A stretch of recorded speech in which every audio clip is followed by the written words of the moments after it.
సిద్దిపేట జిల్లా గజ్వేల్ మండలం రిమ్మనగూడలోని ఓ ప్రైవేట్ ఫంక్షన్లో టీపీసీసీ అధ్యక్షులు మహేష్ కుమార్ గౌడ్ మీడియా సమావేశం నిర్వహించారు. ఈ సందర్భంగా టీపీసీసీ అధ్యక్షులు మహేష్ కుమార్ గౌడ్ మాట్లాడుతూ గజ్వేల్ ప్రజలను పట్టించుకోకుండా ప్రతిపక్ష నేత కేసీఆర్ ఫామ్ హౌస్ లో సేద తీరుతున్నాడని, తెలంగాణలో బీఆర్ఎస్ దుకాణం బంద్ అయిందని వ్యాఖ్యానించారు. ఎమ్మెల్సీ ఎన్నికల్లో కాంగ్రెస్ పార్టీ అభ్యర్థులను ఓడించడానికి బీఆర్ఎస్ బీజేపీ లోపాయికారి ఒప్పందంతో ఎన్నికలకు సిద్ధమయ్యారని ఆరోపించారు. ఎమ్మెల్సీ ఎన్నికల్లో పోటీ చేయడానికి బీఆర్ఎస్ పార్టీకి అభ్యర్థులు కరువయ్యారని, బీజేపీ నేతలు మతం పేరిట ప్రజలను రెచ్చగొట్టి రాజకీయంగా లబ్ధి పొందే ఆనవాయితీ ఉందని పేర్కొన్నారు.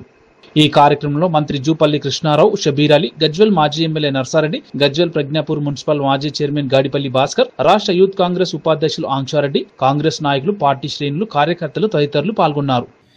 నేను దేశ విదేశాల్లో చదువుకొని వచ్చినా నాకు పరిపూర్ణమైన సత్సంబంధాలు ఉన్నాయని ఏం వెలగబెట్టారా మీరు? 10 ఏళ్లలో మీరు తెచ్చిన విదేశీ పెట్టుబడులు 25,000 కోట్లు దాటలే.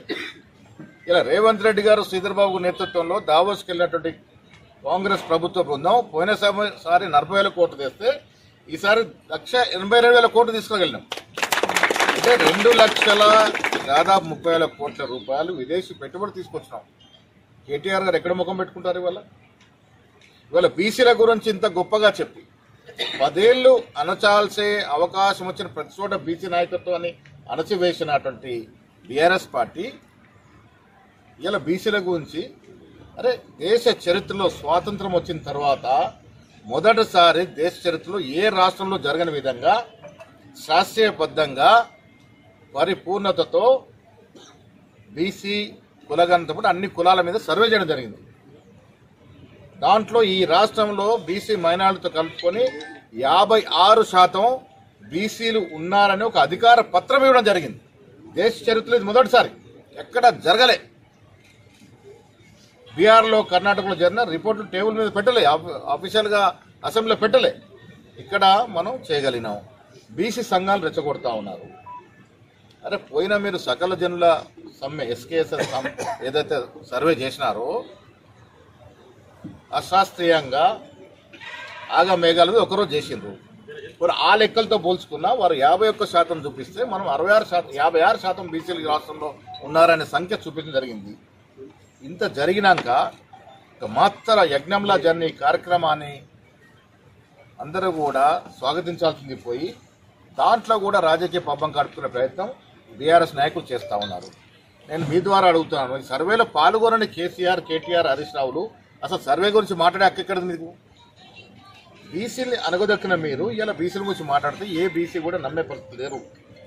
కాంగ్రెస్ పార్టీలో బీసీలకు ఇచ్చినటువంటి ప్రాముఖ్యత ఏ పార్టీ గతంలో ఇవ్వలేదు, భవిష్యత్తు ఇవ్వదు. అన్ని వాళ్ళ పీసీ అధ్యక్షులు చేసింది. గతంలో 7-8 మంది బీసీలని పీసీ అధ్యక్షులు చేశారు. హనుమంతరావు, తులసిదాస్ మొదలుకొని బొత్స సత్యనారాయణ వరకు, కేశవరావు వరకు. అటు భాస్కర్, భూమన్న, దేవన్ అందరు పార్టీలకు వచ్చారు. ఎమ్మెల్యే అప్పుడు 32,000 ఉంటే ఎంపీల రాష్ట్రంలో ఎక్కడ రాలే 65,000 డబుల్ ఓట్లు తీసుకొచ్చామన్న గజ్వేల్లో. అందుకోసం మీరు మా కార్యకర్తలకు ధైర్యం మీరు ఈడ ఎల్లే పుల్లే ఇద్దరు డిస్టర్బ్ చేస్తారు. మేము వేరే అడుగుతలేం నామినేటెడ్ కోసం. ఎంపీటీసీ, జెడ్పీటీసీలు అయితే కార్యకర్తలకు ఇరన్న. ఎందుకంటే వాళ్ళు స్థానంలో కూడా 65,000 90% స్థానిక సంస్థల్లో గెలిచి విజయడంగా భోగిస్తాం. కాంగ్రెస్ పార్టీ, మేము కానీ, రేవంత్ రెడ్డి కానీ ప్రజాస్వామ్యతంగా ప్రతిపక్ష నాయకత్వం ఉండాలని కోరుకునే వ్యక్తులం. కానీ దురదృష్టవశాత్తు ప్రతిపక్ష నాయకుడు ఫామ్ హౌస్కే పరిమితమైంది. సో ఇక్కడ అభివృద్ధి, సంక్షేమం ఇంకా స్పీడ్గా పోవాలంటే స్థానిక సంస్థల ఎన్నికల్లో కూడా, అందులో గజ్వేల్లో